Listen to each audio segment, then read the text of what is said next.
Welcome on in, guys. Tobin here with you, and thanks for checking out the channel. Hope everybody's doing fantastic as we head on into the weekend. Some neat news yesterday. There's a couple of things that became officially official, but not necessarily surprising things. First off, the Heat officially announced that they are going to the Bahamas, although that had been revealed on a promotional giveaway and reported by Ira Winderman weeks ago. But it was confirmed that they are going to hold training camp in the Bahamas. They said that here's their team release that they put out. The Heat announced today they'll hold their 2024 training camp presented by Baptist Health at the Baha Mar in the Bahamas, Tuesday, October 1st through Saturday, October 5th. Following Media Day on Monday, September 30th at the Kaseya Center. The Heat will travel to the Bahamas and will conduct two-a-day practice sessions Tuesday through Friday at the award-winning Luxury Convention Arts and Entertainment Center. The team will conclude training camp Saturday with a practice session open to invited guests before returning to Miami on Saturday evening. Media availability, I ain't going, so it don't matter. Training camp not open to the public. That's that. That's what they got there. So the Heat are officially going back to the Bahamas. I do think that they tried to tighten it up by saying, hey, we're doing two-a-days. We're doing two-a-days in paradise. But, business is business. Obviously, they got to get that money. So good for the Heat, even though I do wish this was more at an Army base than I do a luxury resort. Nothing against the luxury resort. I just tone. But I like the idea of two-a-days. There's apparently some open camp competitions, even though it is kind of hard with 4 days of practice. Even if they are two-a-days, the Miami Heat are heading out to the Bahamas for training camp. The other news yesterday, not surprising, is that they had picked up their options on their two most recent draft picks.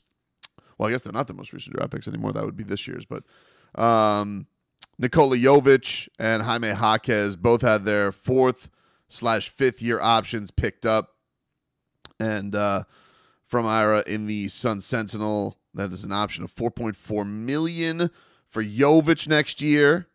And what that does is officially make him a restricted free agent that the summer of 26-27, and then they could negotiate an extension that summer. So there's that. Jović is going to earn 2.5, and then Jaquez, he got an option picked up, his third-year option, $3.9 million for his third year. His fourth-year option would be just under 6, so you can see the difference in price for the pick difference. And there you go. That is what they had going on. Neither one of them surprising. I mean, both guys have certainly earned to play out their rookie deals, but it is going to be an interesting thing for Jović as far as, like, we see with these draft picks. Like, usually teams are kind of just throwing out extensions willy-nilly. So, I think with him, this is obviously a big year in trying to figure out what is his role going to be for this team. Is there going to be a leap? Is there going to be competition? So this is going to be a fun one. I think the Heat's young talent really is probably what keeps a lot of the Heat fans intrigued with this year, because you're talking about the guys who all played in the summer league coming into the fold with Jaquez, with Jović, and seeing where they ride into it. Like I saw some people were like, which young guy takes the biggest lead? And I guess you could throw Tyler in there, but Tyler's a 5-year vet, man. Like, it's crazy to say. His age doesn't make it that way. Only being 24, going to be 25. But I think I'm going with, like, the experience thing. And Jović is still the youngest amongst everybody. He just turned 21, I think. Is Kalel not 21 yet? Let me see. Kalel quickly. No, Kalel's 20. So Kalel is the youngest. But even still, he's going into his rookie year. Jović going into year 3 with a heap of experience that he picked up last year. So that should be definitely interesting to check out. I will say, Kalel Ware on his Instagram playing NBA 2K and he was playing himself as the character, doing the step back threes. Look good via video game. I liked it. I liked the mindset. Not the only rookie getting into shenanigans, however, as you had Pelle Larsson apparently was impressing his teammate Keyshawn Johnson. Both of them, of course, former Arizona Wildcats. There's a good article I recommend you guys go check out by Anthony Chang. He talks to Tommy Lloyd, coach of the Arizona Wildcats, and gives some insight as to what he thinks those guys are going to be. But it was funny because Pelle Larsson, I guess, Swedish, and just got the shout out from Jimmy Butler. Pelle was impressing Keyshawn with his ability to stay in the cold tub. Go ahead. That's so gangster. Go ahead. That's so gangster. Ooh! In the cold. That's so gangster.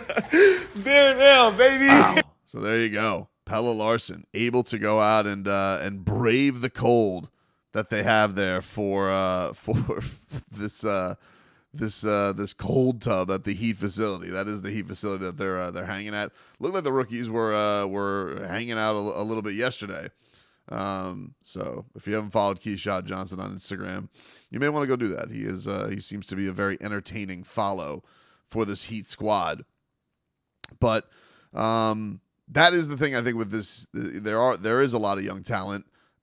It's interesting too because like you almost forget. I was watching. There's some videos going now of like Kevin Love is starting to get like cranked up for training camp, and you almost forget, oh yeah, Kevin Love. He's probably gonna be the backup center or be getting those key 15 minutes that he does in spurts with Jimmy Butler. They can do their bomb passes to one another, and you see with Kevin, I mean, like if he's got it on an offensive night, if he's shooting the lights out, can certainly impact it against certain matchups. But there are certain teams in the league that the Heat are going to need their young guys to step up, and specifically the Celtics. Like it's tough not to look at that matchup immediately and be like, yeah, they're gonna need Khalil or Nico to step up and provide something against these matchups. But it's a lot to ask of these young guys.